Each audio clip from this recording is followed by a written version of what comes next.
အနောက်နိုင်ငံကျေးလက်မြို့ဟောင်းလေးတစ်ခုမှာခေါင်းလောင်းလေးတစ်ခုအတန်မြည်လာပါတယ်ခရမ်လို့ခေါ်တဲ့လူတစ်ယောက်ကပူးတကောင်လိုက်ဖမ်းဖို့ကြိုးစားနေပေမဲ့လွတ်နေခဲ့ပါတယ်လိုက်ဖမ်းနေကျင်းတစ်ခုရဲ့ခေါင်းဆိုင်နေတဲ့အချိန်မှာပူးတွေအများကြီးထွက်လာပြီးတော့သူ့ရဲ့ထဲကပစ္စည်းတွေအကုန်လုံးကိုတမသွားပါတော့တယ်ချင်းတွေကနေမြောက်ထဲကိုပြန်ဆင်းလာပြီးတော့သူတို့ရဲ့စခန်းမှာတော့တချင်းတွေဆိုလိုက်ကားလိုက်နဲ့အောင်မွေးခံနေခဲ့ကြပါတယ်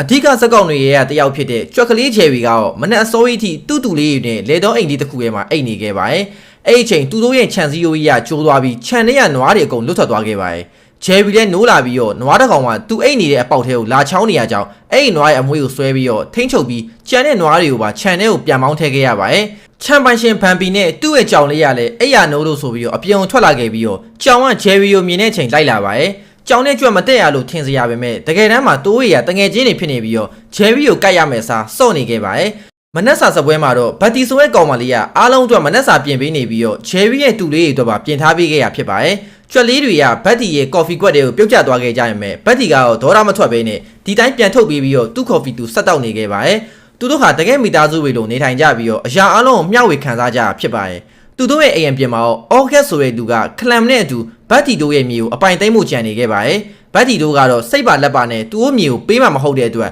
ဖိအားပေးပြီးတော့ရှူဖို့လုပ်ရမှာကိုသိနေခဲ့ပါတယ်အော်ဂတ်ရဲ့မြေဒါယာဘလိုကမြေကြီးပေါ်မှာသူ့6တောင်းနဲ့မြေပုံဆွဲလိုက်ပြီးတော့သူ့မြေပေါ်ကပူးတွေအကုန်လုံးဘတ်တီယိုဘက်ကိုဘလို့ပို့မယ်ဆိုပါကိုကလမ်ကိုရှင်းပြနေခဲ့ပါတယ်ကလမ်ကိုသူ့မြေပေါ်မှာစာချုပ်တွေထားဖို့ငှားထားပြီးပူးတွေကို6ထုတ်ဖို့လုပ်ထားတာပါကလမ်ကအော်ဂတ်ရဲ့အလိုရှိဝရန်ကိုပြပေမဲ့အော်ဂတ်ကတော့ကြည့်ပြီးတော့ပြစ်ချလိုက်ပါတယ်အဲ့ချိန်မြေကြီးရထွက်လာတဲ့ပူးတကောင်ကစာရွက်ကိုတွေ့သွားပြီးတော့အကြံတစ်ခုရသွားတဲ့ပုံနဲ့မြောက်ထဲကိုပြောင်းဝင်သွားခဲ့ပါတယ်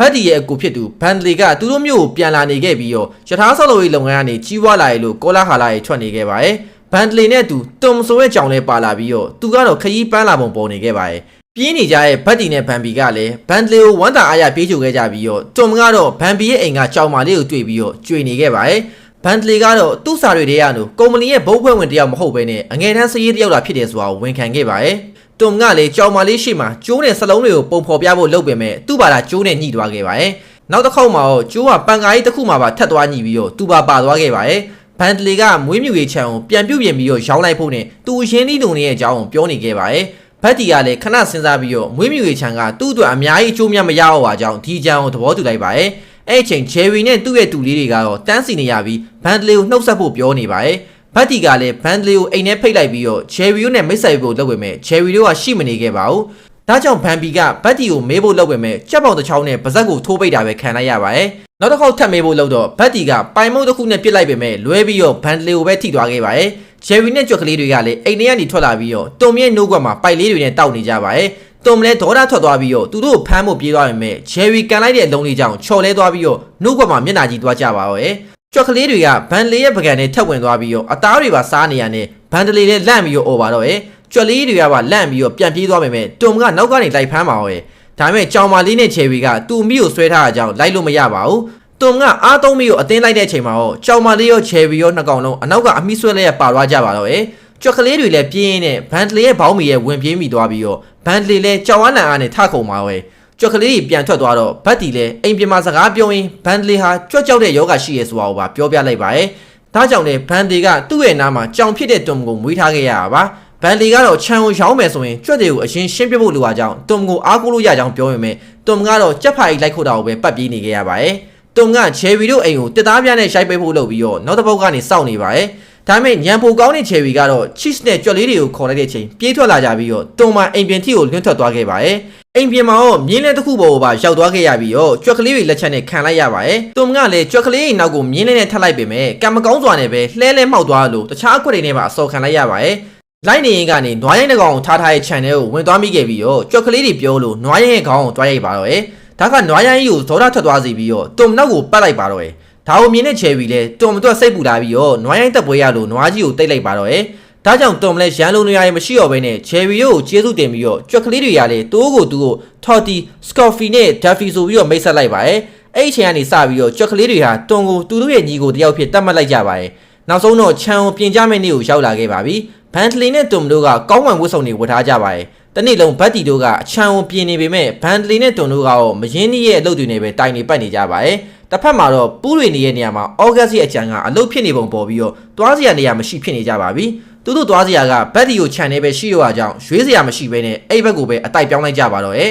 ဘန်လီကဒီနေရာရောက်နေရတလားပြေသွားပြီဖြစ်ပြီးဒီမှာနေရတာကိုကြိုက်လာခဲ့ပါတယ်သူတို့ဖုံမတေခင်တော့အတိုင်းပဲလှနေတဲ့ဒီခြံလေးကိုအခြားတစ်ယောက်စီရှောင်းရမှာတဖြည်းဖြည်းနှမျောလာခဲ့ပြီးတော့စိတ်ပြောင်းသွားခဲ့ပါတယ်အဲ့ချိန်ကြွက်ကလေးတွေရောပိုးဆုံးကျူးလေးတွေကိုနိုးစီဘူးနဲ့ဖမ်းထည့်ပြီးတော့ထွက်လာတဲ့အလင်းတွေနဲ့တွန်ကိုနောက်နေခဲ့ကြပါတယ်ကြောင်မာလေးကချယ်ရီတို့ကိုလာတိုင်းနဲ့နိုးစီဘူးလည်းပွင့်ထွက်သွားကြအောင်ပိုးဆုံးကျူးလေးအကုန်လုံးလွတ်ထွက်သွားပြီးတော့ဘတ်တီတို့ပါအတိတ်ကမှတ်ညံတွေပြန်ပေါ်လာခဲ့ပါတယ်ဒါကြောင့်သူတို့တင်ထားတဲ့မီးပန်းတွေကိုတွားထုတ်လာပြီးအပြင်မှာဖောက်ကြပါတယ်လှပရဲ့မီးရှူမီးပန်းမြင်ကွင်းတွေကိုသူတို့နေတာမကဘဲနဲ့ပူလေးတွေပါထွက်ပြီးတော့ခံစားနေကြပါတယ်နောက်တနေ့မြင်းတန်းလျားမှာသူစီးမဲ့မြင်းကိုလာရွေးရဲ့ဘန်လီကစတုံပါဆိုရဲ့မြင်းကောင်းအစားပိုနူးညံ့မုံပေါ်ရဲ့ကလမန်တိုင်းကိုရွေးလိုက်ပါတယ်ဘန်ဘီကကလမန်တိုင်းကိုမြင်းမလို့မခေါ်ဖို့တတိပေးရင်မဲ့ဘန်လီကလည်းမြင်းမလို့ခေါ်လိုက်တာကြောင့်ကလမန်တိုင်းကသူ့ဘော်ကနေလှုပ်ချပါတော့ရဲ့တုံကတော့သူ့တခင်ကိုတွားကူဖို့ပြေးသွားခဲ့ပြီးတော့ကလမန်တိုင်းကိုထိန်းချုပ်နိုင်သွားပေမဲ့ပူးရီကျင်းတူးထားတဲ့နေရာကိုရောက်သွားတာကြောင့်ကျင်းထဲကိုကျွံကျသွားခဲ့ပါတော့ရဲ့အဲ့ဒီထဲမှာပူးရီရာချီကိုတွေ့ရရတာကြောင့်လန့်သွားခဲ့ပြီးတော့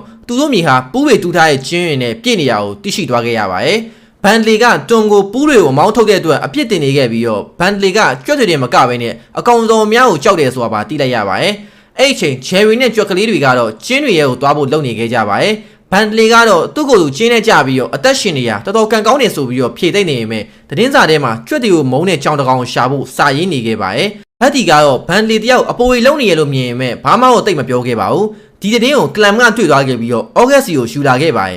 ဒါယာဘလိုကိုအရင်တွေ့ပြီးတော့ရုံးခန်းထဲကိုဝင်သွားခဲ့ရင်ပဲအော့ဂတ်ကတော့စိတ်ရှုပ်နေပုံပါပဲနောက်တနေ့မှာအဆိုးဆုံးကြောင်တွေကိုဘတ်တီစီယူသွားဖို့ကလမ်ကိုပြောလိုက်ပြီးတော့ကလမ်ကလည်းခိုင်းတဲ့အတိုင်းပဲလုပ်ခဲ့ပါတယ်ဘတ်တီကိုခြံကိုသွားပြီးတော့သူခေါ်လာတဲ့ကြောင်တွေအကုန်လုံးမိတ်ဆက်ပေးခဲ့ပေမဲ့ကြွက်မဟုတ်ဘဲနဲ့ပူးတွေဆိုတာကိုပါပြန်ပြောခဲ့ပါတယ်ဘန်ဒလီနဲ့ကလမ်တို့ကတော့သူတို့ပူးတွေကိုမုံကြောင်အတိုင်ဖောက်ညီညီနဲ့ပြောနေကြပြီးတော့တန်တရားဝင်စရာကောင်းတဲ့ကလမ်ကိုယုံကြည်ပေးလိုက်ကြပါတယ်ဘန်ဒလီကကြွက်ရုပ်ကလေးတွေချစ်စီမရောက်ခင်အရင်ဖမ်းနိုင်တဲ့ကြောင်ငှားမယ်ဆိုပြီးတော့ပြိုင်ပွဲလုပ်ခဲ့ပါတယ်အဲ့ဒီတည်းကကြောင်ပူလေးကမြန်မြန်ပြေးနိုင်ပေမဲ့ကျင်းတွေရဲ့ကိုပြုတ်ကျပြီးတော့ညက်နေခဲ့ပါတယ်ဒါပေမဲ့နောက်ထပ်လိန်မော်ရောင်ကြောင်လေးလိုက်တင်းကတော့ကြွက်တွေကိုအောင်မြင်နဲ့ဖမ်းနိုင်ခဲ့ပြီးတော့ဘန်ဒလီကကလမ်ကိုငှားမယ်လို့ပြောလိုက်ပါတယ်လိုက်တင်းကကြွက်လေးတွေကိုလိုက်ဖမ်းနေတော့မှကလမ်ကတော့ဘန်ဒလီရဲ့ရုံကန်ထဲသွားပြီးတော့ခိုးဖို့လုပ်နေခဲ့ပါတယ်တိတ်မကြခင်မှာပဲချယ်ရီတို့အကုန်လုံးဖမ်းမိသွားပြီးတော့ဘန်ဒေစီကိုခေါ်သွားခဲ့ပါတယ်ဘတ်တီကလည်းချယ်ရီတို့ဟာအပြစ်ကင်းကြောင်းပြောပြပေမဲ့ကလမ်ကကြွက်တွေဟာဘလောက်အန်ရည်များရဲ့ဘာညာနဲ့ဖော်ရှော့လုပ်နေရအောင်ပိုကြောက်သွားတဲ့ဘန်ဒေတယောက်လေးကြွက်တွေကိုဖမ်းဝင်ပြလိုက်ပါတယ်ကလမ်ကအလုပ်ပြီးအောင်မှအိမ်ကထွက်သွားဖို့ညင်းပြီးတော့ပုံးနေတဲ့ကြွက်တွေရှိနိုင်သေးရကြောင်းအိမ်မှာဆက်နေဖို့ပြောပါတယ်ဘန်ဒေကတော့သူတို့အပြင်ထွက်နေတော့မှကလမ်ကိုခြံကိုစောက်ရှောက်ခိုင်းလာခဲ့ပြီးတော့ချယ်ရီတို့ကိုဘတ်တီကအဝေးတနေရာမှာလှုပ်ပေးလိုက်ပါတယ်ဘတ်တီလည်းချယ်ရီတို့ကိုပြန်ခေါ်လာမယ်လို့ကတိပေးပြီးတော့ဝမ်းနဲ့ပဲထွက်သွားခဲ့ရပါတယ်ချယ်ရီတို့လည်းအေးအေးဆေးဆေးနေကြရင်ပဲတောဝိုက်လိမ့်ဆန်တွေကလာတိုက်ခိုက်တာကြောင့်ပူးတွေရဲ့ချင်းထဲကိုဝင်ပုန်းလိုက်ရပါတယ်အဲ့ဒီထဲမှာပူးတွေရဲ့အတိုက်ကိုတွေ့လိုက်ရပြီးပူးတွေမဖွင့်နိုင်တဲ့စီတူပူးလေးကိုဖွင့်ပေးလိုက်နိုင်တာကြောင့်တငယ်ချင်းတွေဖြစ်သွားခဲ့ကြရပါပြီချယ်ရီကိုပူးတွေရဲ့ရဲမှုအဖြစ်ရွေးလိုက်ပြီးတော့ပူးမြို့သားတွေဖြစ်သွားခဲ့ကြပါတယ်အိမ်အစ်စ်တွေတစ်လုံးကိုလည်းပေးခဲ့ပြီးတော့အိမ်တစ်တက်ပွဲတွေကျင်းပပေးခဲ့ကြပါတယ်ဘတ်တီကိုအိမ်ရထွက်သွားတာနဲ့ကလမ်ကဆောင်ရွက်ဆိုင်တဲ့တစ်ခုကိုရှာဖို့စူးစမ်းနေခဲ့ပေမဲ့ရှာမတွေ့ခဲ့ပါဘူးတွမ်ကသူတို့အာယုံလွှဲဖို့လုပ်ပေမဲ့ကလမ်ကသူ့ကိုအိမ်ပြင်ကန်ထုတ်လိုက်ပါတော့ရဲ့